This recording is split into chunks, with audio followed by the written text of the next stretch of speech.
2022년 7월 10일 주일입니다. 우리 다 함께 묵도하심으로 주일 예배를 드리시겠습니다. 나는 시온의 의가 빛같이 예루살렘의 구원이 횃불같이 나타나도록 시온을 위하여 잠잠하지 아니하며 예루살렘을 위하여 쉬지 아니할 것인즉 이방 나라들이 내 공의를 묻 왕이 다 내 영광을 볼 것이요 너는 여호와의 입으로 정하실 새 이름으로 일컬음이 될 것이며 너는 또 여호와의 손의 아름다운 관 내 하나님의 손의 왕관이 될 것이라. 아버지 하나님, 이 땅으로 이 땅에 사는 하나님의 자녀들과 이 민족으로 하나님을 경외하게 하시며 이제 하나님께서 정하실 새 이름으로 일컬음 받는 민족이 되게 하시고 나라가 되게 하시고 하나님의 손에 들린 아름다운 관, 하나님 손에 들린 왕관이 되게 하여 주시옵소서. 저희들 위에 하나님의 공의가 드러나게 하여 주시옵소서. 예수님의 이름으로 기원하옵나이다. 아멘. 사도신경으로 신앙 고백 드리십니다. 나는 전능하신 아버지 하나님 천지의 창조주를 믿습니다. 나는 그의 유일하신 아들 우리 주 예수 그리스도를 믿습니다.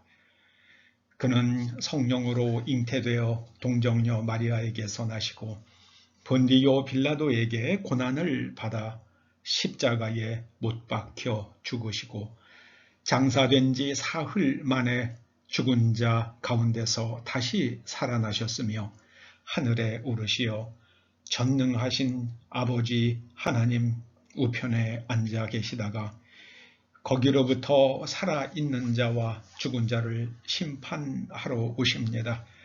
나는 성령을 믿으며 거룩한 공교회와 성도의 교제와 죄를 용서받는 것과 몸의 부활과 영생을 믿습니다.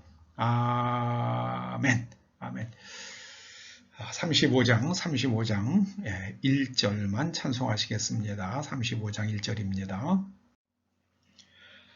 큰 영화로신 주 이곳에 오셔서 이 모인 자들로 주 백성 삼으사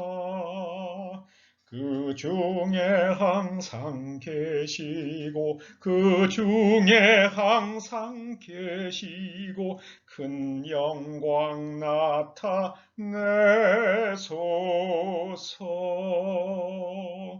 아멘. 여러 모양으로 봉헌하신 예물을 위해서 기도하십니다. 아버지 하나님, 저희들에게 일할 수 있는 건강과 또 일자리와 사업장을 주셔서 감사드립니다. 저희로 일할 수 있도록 건강 주셔서 감사드립니다. 열매가 있음도 하나님의 선물이요 은총임을 깨달아 아버지의 말씀을 따라 11조를 드립니다. 감사 예물을 드립니다. 주일 예물을 봉헌합니다. 아버지 하나님, 이 땅이 이제 핍절치 아니하도록 하나님께서 은혜를 베푸시며 또 IMF와 같은 금융위기가 이 나라를 덮치지 아니하도록 위정자들에게 지혜를 주셔서 선제적으로 대처해 나갈 수 있도록 복내리어 주시옵소서. 특별히 이 교회에 속해 있는 하나님의 권속들을 기억해 주셔서 아버지 하나님,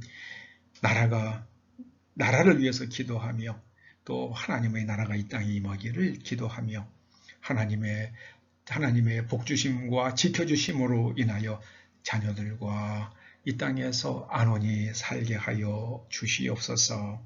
예수님의 이름으로 봉헌 기도드리옵나이다. 아멘. 오늘 하나님께서 주시는 말씀은 누가복음 10장 25절에서 28절입니다. 함께 말씀을 봉독하십니다. 어떤 율법 교사가 일어나 예수를 시험하여 이르되 선생님, 내가 무엇을 하여야 영생을 얻으리까? 예수께서 이르시되 율법에 무엇이라 기록되었으며 네가 어떻게 읽느냐? 대답하여 이르되 내 마음을 다하며 목숨을 다하며 힘을 다하며 뜻을 다하여 주 너의 하나님을 사랑하고 또한 내 이웃을 내 자신같이 사랑하라 하였나이다. 예수께서 이르시되 내 대답이 옳도다. 이를 행하라. 그러면 살리라 하시니. 아멘. 옳은 것을 행하라. 옳은 것을 행하라. 이런 제목으로 말씀을 상고해 보시겠습니다. 성경이 인간에 대해 보여주는 최초의 진실은 인간은 누구의 말을 듣느냐에 따라 마음의 구조, 내면의 구조, 마인드셋이 결정된다는 것입니다.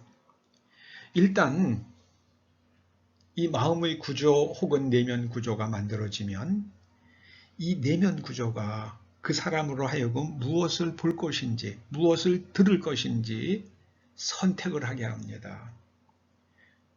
그리고 내면 구조로 인해서 보거나 듣게 된 것을 해석하고 판단하면 그 다음에는 행동이 따라가게 됩니다. 창세기 3장에 보면은요, 뱀의 말을 듣고 하와의 내면에 구조가 하나 만들어집니다. 하나님의 말씀보다 뱀의 말이 더 옳다는 마인드셋이 만들어집니다. 근데 그 내면 구조의 특징을 한마디로 표현한다면 어리석음입니다. 생각해 보십시다. 하나님, 창조주 하나님의 말씀과 피조물, 그것도 아주 그 비천한 그런 동물, 그 뱀의 말과 어느 말이 더 옳겠습니까? 이건 뭐 물어볼 필요도 없는 말씀이죠. 물어볼 필요도 없습니다. 그런데 하와는 뱀의 말을 들으면서 뱀의 말에 의해서 내면 구조가 만들어지자 뱀의 관점으로 선악과를 바라봅니다. 여러분, 그 어리석음은 뱀의 관점으로 나와 세상을 바라보고 해석하는 내면 구조입니다. 뱀의 관점으로 나와 세상을 바라보고 해석하면 어리석은 사람이 됩니다. 어리석음의 반대는 지혜입니다. 성경이 말하는 지혜는 하나님의 관점으로 나 자신과 세상을 해석하는 능력입니다. 하나님의 관점으로 나 자신과 세상을 해석하는 능력이 지혜입니다. 그러면 뱀의 관점의 핵심이 무엇입니까? 옳고 그름의 판단의 주체가 나라는 겁니다. 인간이라는 것입니다. 그리고 먹는 것이 곧 정신세계보다 더 중요하다는, 가치보다 더 중요하다는, 하나님의 말씀보다 더 중요하다는 것이 바로 뱀의 관점의 핵심입니다. 물질이 가장 중요한 것이라는 것이 뱀의 관점입니다. 네가 이걸 먹으면 지혜로워진다는 겁니다.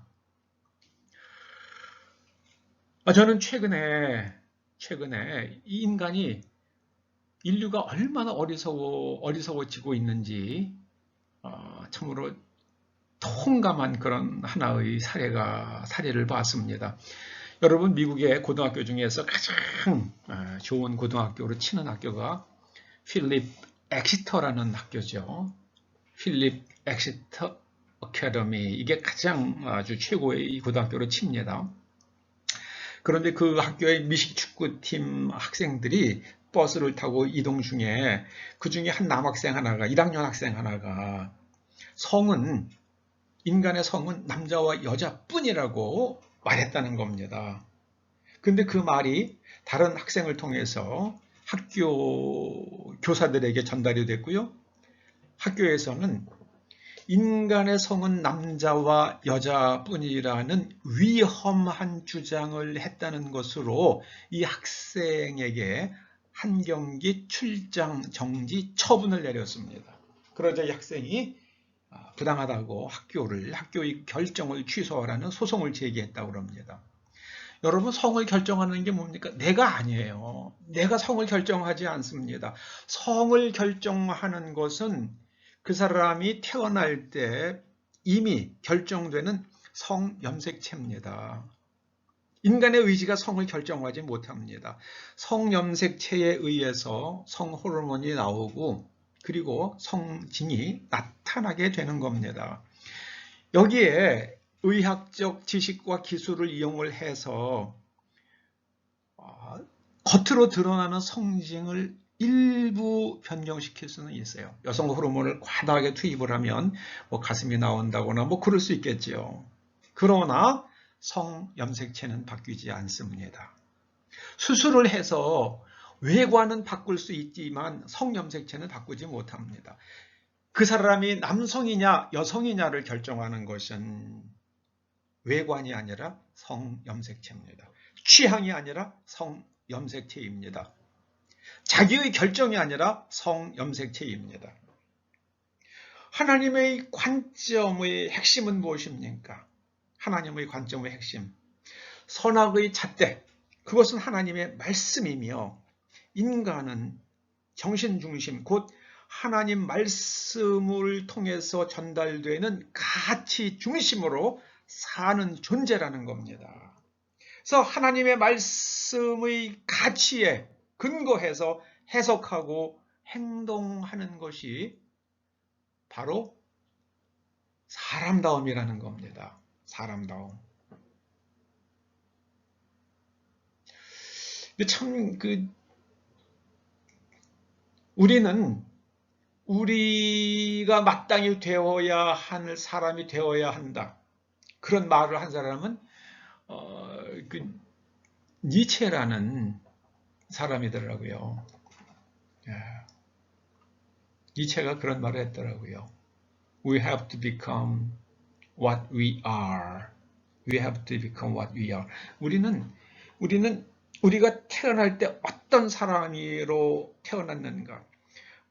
그래서 우리는 하나님의 가치에 근거해서 살아가야 할 존재로 우리가 태어났다는 것이 성경의 선포입니다. 그걸 붙들고 살아가는 거예요. 하나님께서 사람을 만드시되 남자와 여자로 만드셨습니다. 좀 취향에 따라서 여성스러운 남성도 있을 수 있고 남성스러운 기질을 가진 여자도 있을 수 있겠죠. 그러나 그것이 그 사람의 성이 되는 것은 아닙니다. 그냥 스타일이 그렇고요. 기질이 좀 그럴 뿐이죠. 그래서 이 염색체 결함으로 간혹 양성 생식관을 가진 사람이 있다고 그럽니다. 전 보진 못했어요. 루브르 박물관에 갔더니 상반신은 여자고 하반신은 남자인 조각상이 있긴 있더라고요. 이렇게 매트리스에 엎드려 있는 조각상인데 그런 돌연변이적인 그 신체 구조를 가지고 있는 사람이 있긴 있다고 그럽니다. 그러면 옛날에는 그렇게 살 수밖에 없었지만 이제는요, 그 사람의 성염색체를 검사해서 그 사람의 성을 결정해 주면 되는 겁니다. 이게 현대의학이 할 일이 그런 거죠. 성염색체를 확인하고요. 그리고 구분해서 그 사람의 성염색체에 맞는 그런 신체 기관, 불필요한 신체 기관은 제거해 주면 되는 거죠. 그건 의학이 하면 되는 일이죠. 하나님께서는 사람을 만드시되 남자와 여자로 만드셨습니다. 이것이 잣대입니다. 그것이 바로 지혜의 힘입니다. 하나님의 관점으로 세상을 바라보고 나를 바라보는 그것이 바로 지혜입니다. 내가 중심이 돼가지고 나를 바라보고 세상을 바라보는 게 어리석음입니다. 여러분, 이 내면 구조가 또 질문을 만들죠. 내면 구조에 따라서 질문이 달라집니다. 오늘 본문에 나오는 율법을 잘 아는 사람, 율법 선생이요. 율법사겠죠. 이 사람이 예수님께 질문을 드립니다. 무엇을 하여야 영생을 얻으리이까? 이 사람의 관심이 무엇에 있는 겁니까? 영생에 있는 거예요. 그 예수님께서 이 사람의 질문에 답변을 하시죠. 그런데 이런 질문을 하는 사람은 이 율법 선생뿐만이 아닙니다. 누가복음 18장 18절에 보면 어떤 관리 곧 사내들인 멤버가 예수님께 여쭙습니다. 내가 무엇을 하여야 영생을 얻으리이까?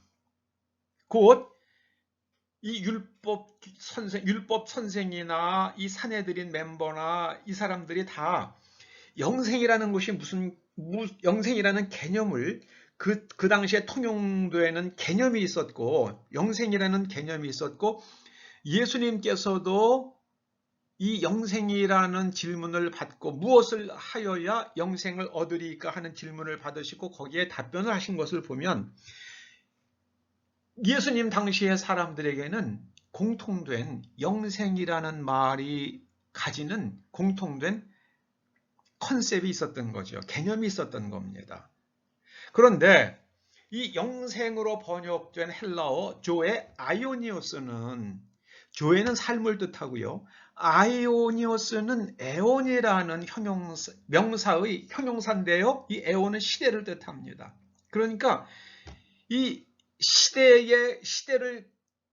시대를 관통하는 삶, 모든 시대에 적용되는 삶, 원시 시대나 또 이제 뭐 고대 문명 시대나 근세, 그다음에 중세나 현대나 모든 시대에 통하는 삶, 곧 불멸의 삶이라고 저는 번역하고 싶어요. 이 영생을 불멸의 삶.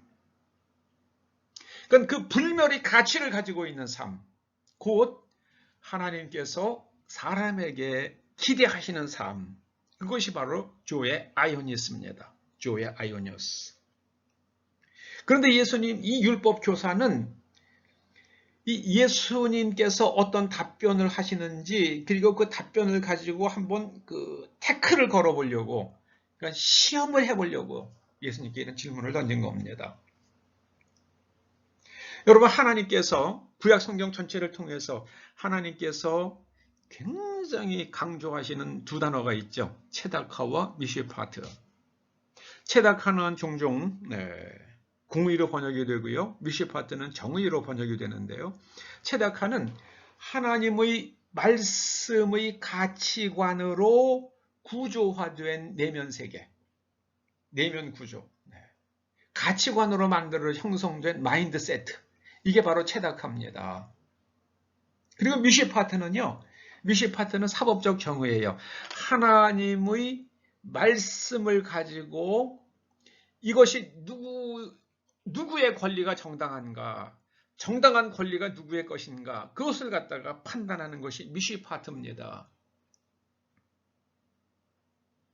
체다카와 미시파트는 항상 짝으로 붙어 다녀요. 그 이유는요, 하나님의 말씀으로 내면이 구조화되지 않은 사람은 그 잣대가 자기가 잣대예요. 그 하나님께서 말씀하시는 하나님의 말씀에 근거하는 사법적 정의의 판단을 할 수가 없습니다. 그냥 자기가 옳은 게 그냥 옳은 거예요. 그 필립 엑스터 고등학교 학생이 아주 그 학생이 옳은 거죠.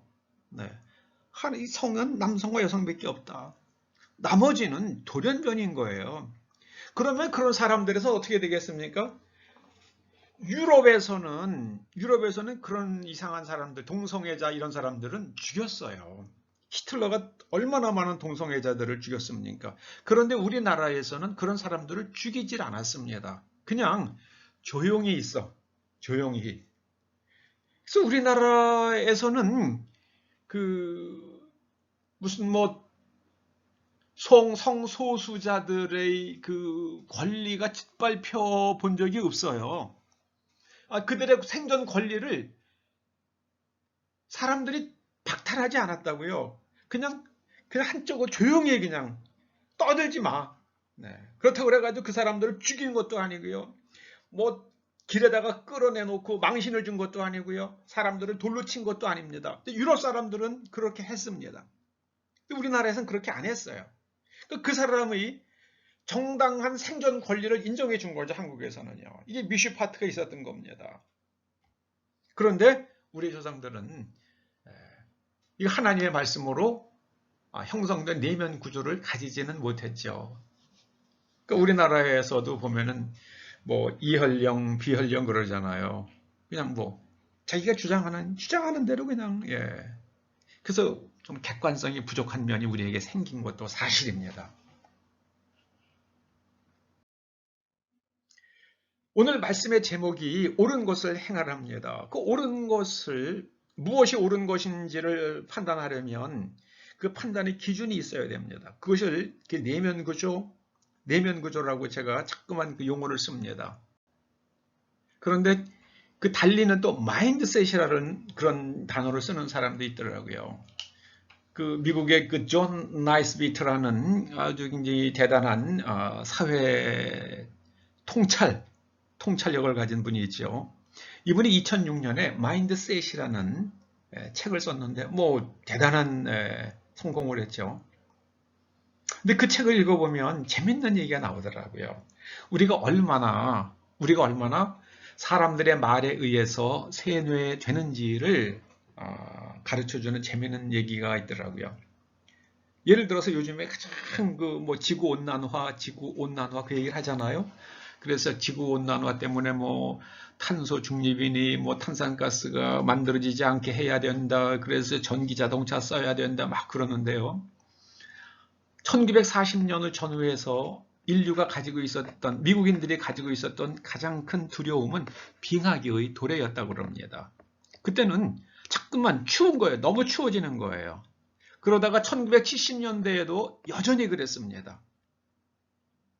그래서 대체적으로 17, 18, 19세기 한 200여 년간 아주 미니 빙하기가 있었다고 그러죠. 굉장히 추웠다고 그럽니다. 추웠다가 다시 따뜻해지고 있는 게 아닌가. 이것이 제 개인적인 소견입니다. 1970년대에 기후학자들이 독일의 본에 모여가지고 지구 한랭화에 대해서 국제적 대책을 세우지 않으면 인류는 기아로 인해서 대참사를 겪을 것이라는 경고를 했더라고요. 근데 그게 몇 년 가지 않아 가지고요. 이제는 지구 온난화를 얘기하게 되더라고요. 참 이게 뭐다 진실이 없어요. 진실이 아니에요. 진실은 태양입니다. 태양. 제가 보기엔 태양입니다. 태양이 어떻게 이것이 변화냐에 따라 가지고 지구는 그 영향으로 더워지기도 하고 추워지기도 하는 게 아닌가 하는 게 제 소견입니다.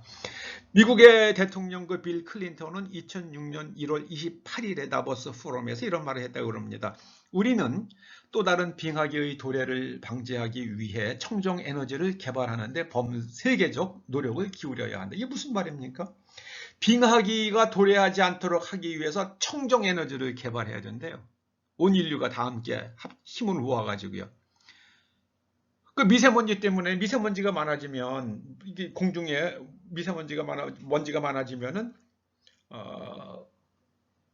그 태양빛이 지구에 도달하는 것을 차단해 가지고요. 그것이 방해해서 빙하기가 온다는 거예요. 그러니까 공기가 맑아지도록 청정 에너지를 개발해야 된다는 게 바로 빌 클린턴이 2006년 1월 달에 다보스 포럼에서 한 얘기예요.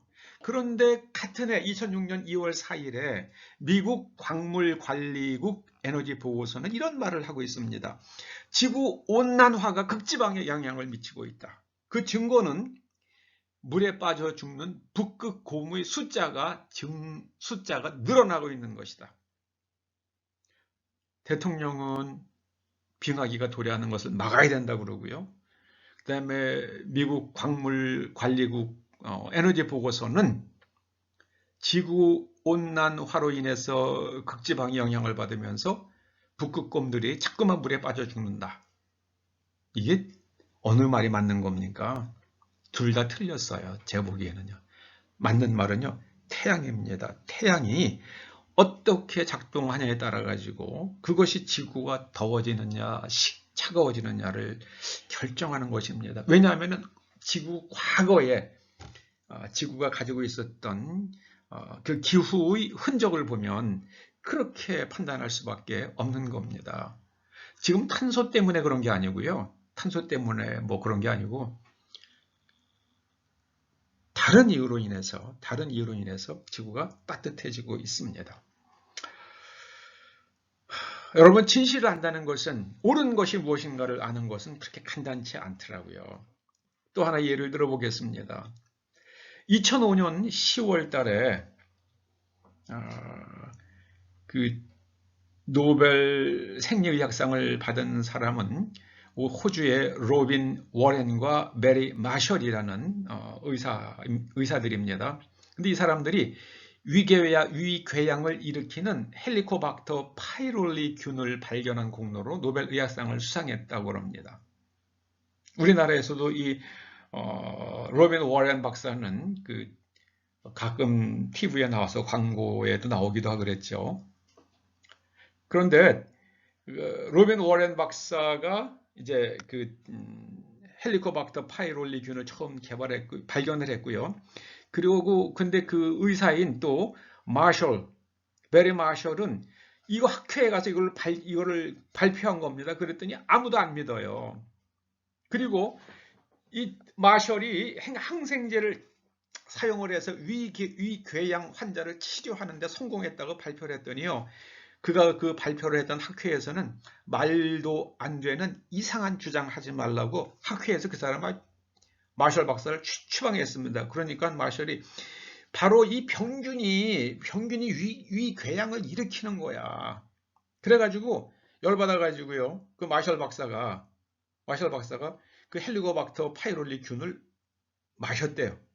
정말 그야말로 위궤양이 생긴 거예요. 그리고 항생제를 가지고 또 치료를 하는 걸 자기 몸을 가지고 그걸 입증을 했다고 그러잖아요. 그 사람들은요, 안 믿어요. 안 믿어요. 이것이 정말 진실인가 아닌가? 이거를 묻질 않아요. 그냥 내가 여태까지 생각해 오던 것과 다르면, 내 마인드셋과 다르면 그냥 거절해 버립니다. 또 최근에 이 헬리코박터 균과 연관돼서요. 어떤 사람은 헬리코박터 균 때문에 위궤양이 생기고요. 어떤 사람은 헬리코박터 균이 있음에도 불구하고 그게 병을 일으키지 않는데요. 그러니까 헬리코박터 균이 있으니까 위궤양을 일으킬까봐 그 사람한테 항생제를 투여를 해가지고 그 헬리코박터 파이롤리 균을 없애는 그 항생제 투약 프로그램이 있더라고요. 그거를 사용을 했더니 이 사람이 갑자기 없던 아토피가 생기더래요. 그러니까 이 헬리코박터 파이롤리균은 윗속에 있으면서 이게 위궤양을 일으키기도 하고 또 사람에게 아토피가 일어나지 않도록 무엇인가 작용을 하는 거 아니냐라는 그런 이제 추측을 의사들이 한다고 그러더라고요. 참 사람 몸은 신비합니다. 하나님께서 모든 것을 선하게 이루셨습니다. 그러므로 우리가 이것이 옳은 것인지 아닌지를 판단하는 것은 오직 하나님의 말씀뿐입니다. 하나님께서 아담과 하와에게 말씀하셨잖아요. 너희가 이 선악을 알게 하는 나무의 열매를 먹는 날에는 정령 죽으리라. 하나님께서 죽이시겠다고 한 게 아니에요. 너희가 정령 죽으리라 그러신 거예요. 예를 들자면 이런 거죠. 화초 하나가 꽃이 예를 들어서 무슨 백일홍, 연산홍 같은 거죠. 이게 뿌리에 흙이 하나도 없는 상태로도 이게 한 보름 열흘 이렇게 살 수 있어요. 열흘 보름 정도는요. 이 연산홍이 가지고 있는 내재적 생명 자원이 있거든요. 그걸 가지고 버텨내요. 그런데 조금 더 지나면은 죽지요. 완전히 다시 회복되지 않습니다. 그래서 한 일주일 정도는 그냥 뿌리가 땅에서 뽑혀 있어도 다시 심으면 다시 살아나죠. 그러나 땅에서 뿌리가 뽑힌 연산홍은 시간이 지나면은 반드시 죽습니다. 우리가 생명의 근원이신 하나님께 뿌리박고 있을 때는 우리는 불멸의 삶을 살 수 있습니다. 그런데 우리가 하나님으로부터 뿌리가 뽑혀지고 나면 우리는 반드시 죽습니다. 그게 하나님 말씀이에요. 너희가 선악을 스스로 판단하면 너희는 반드시 멸망하리라 그 말씀이에요. 선악 판단을 누가 하십니까? 하나님께서 하십니다. 하나님께서 하십니다. 선악의 기준은 옳고 그름의 기준은 하나님이십니다. 그래서 하나님께서 하라고 그러시는 걸 갖다 우리가 하면 되는 거예요. 그 옳은 것을 행하라 하는 말씀은요, 하나님께서 하라고 말씀하시는 대로 행하라. 그 말씀이랑 똑같죠. 요즘 전기 자동차를 가리켜서 친환경차라고 얘기하잖아요. 전기 자동차와 내연기관 자동차를 비교하면 전기 자동차에서는 배기가스가 안 나오죠. 그러나 전기 자동차와 내연기관 자동차를 만들기까지 투입되는 에너지와 화석연료, 그 다음에 리튬을 생산하기 위해서, 그리고 음극재를 생산하기 위해서 그런 투입되는 그 많은 것을 다 비교하면은 어느 게 더 친환경적인지 잘 모르겠어요. 거기에 대해서 정밀하게 연구한 사람도 없고요. 비교 연구를 아주 치밀하게 하는 것도 제가 보지를 못했습니다. 아직은요. 만약에 화석 연료를 사용해서 발전된 전기로 충전해서 자동차를 운행한다면 이게 내연기관보다 열 효율이 더 떨어질 수도 있겠다. 내연기관 자동차보다 떨어질지도 모르겠다라는 생각을 합니다. 왜냐하면요, 발전을 한 다음에 송전하면서 전기가 또 없어지죠. 또 충전 과정에서 또 없어지죠. 충전한 걸 갖다가 전기로 다시 재생할 때 또 없어지죠. 그래서 전기가 굉장히 많이 소모되고요. 그 다음에 화석연료를 떼서 발전을 한다 그러면은요, 그게 없어진 그 에너지에 비해서 만들어진 전기의 양은 극히 아주 많지가 않아요. 그래서 이게 과연 환경 친화적인지 그건 잘 모르겠어요. 그런데 온 인류는 지금 미친 듯이 전기 자동차로 이행하고 있습니다. 저는 최선의 방법은요, 안전한 소형 모듈 원전이 개발되고 거기서 나온 전기를 가지고 충전하면서 산다. 자동차를 그렇게 쓰는 시대가 온다고 그러면 내연기관 자동차보다는 전기자동차가 낫다고 봅니다. 왜냐하면 엔진오일 교환할 필요가 없죠.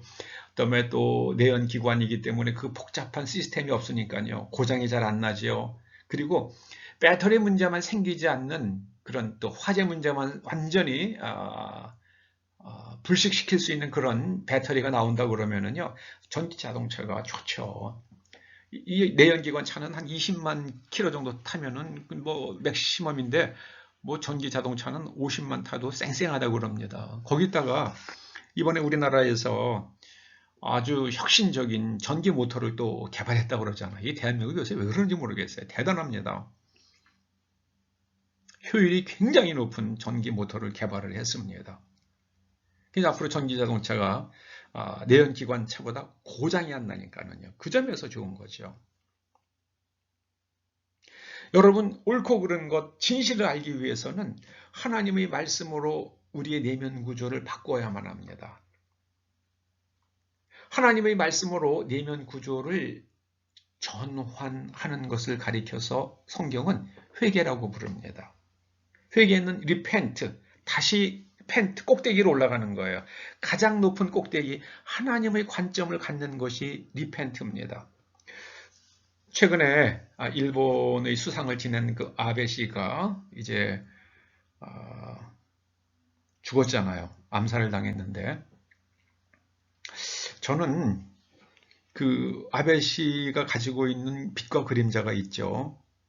자유보수주의 진영, 특히 이제 중국이나 이런 데와 그런 또 대만을 지키는 그런 의미에서는 굉장히 훌륭한 정치인이죠. 그러나 거짓과 기만에 대해서는 좀 고개가 갸우뚱하죠. 특히 후쿠시마 원전 그 식품들, 원전에 후쿠시마산 식료품들을 가지고 안전하다고 계속 이렇게 사람들에게 먹이고 하는 거예요. 그리고 그 방사능이 얼마나 퍼졌는지 그걸 갖다가 측정을 해서 개인의 측정을 해가지고 알리는 것을 금지했잖아요. 그런 법을 만든 거 이런 것들은 좋지 않죠. 내가 스스로를 내가 지킬 수 있어야 되는데. 예. 그래서 이게 아베 씨도 죽고, 그 다음에 미국의 바이든 대통령과 그 아들은 중국 인민은행으로부터 굉장한 투자를 받아가지고, 그 뭐 바이든의 아들이 그랬잖아요. 그러니까 그 아들이 한 거나 아버지가 한 거나 다 그게 그거 아니겠습니까? 그래서 그냥 자금 관리 수수료만 해도 1년에 400억, 뭐 600억 정도 이렇게 그냥 현금이 들어오는 그런 일을 갖다가 중국에서 만들어준 거 아닙니까? 그러니 그 뭐 어떡합니까? 겉으로는 막 항공모함 띄우고 뭐 중국을 압박하는 것 같지만 결정적인 상황에 가면 중국하고 각을 안 세운단 말이에요. 트럼프 대통령이 다 막아놨죠. 중국 기업들이 월가에서 채권 발행하지 못하도록 다 막아놨는데 그 다 풀어줬잖아요. 그리고 무슨 뭐 인플레이션 뭐 핑계 대가지고 또 중국 물건 수입하는 거 다 풀어주고 있잖아요.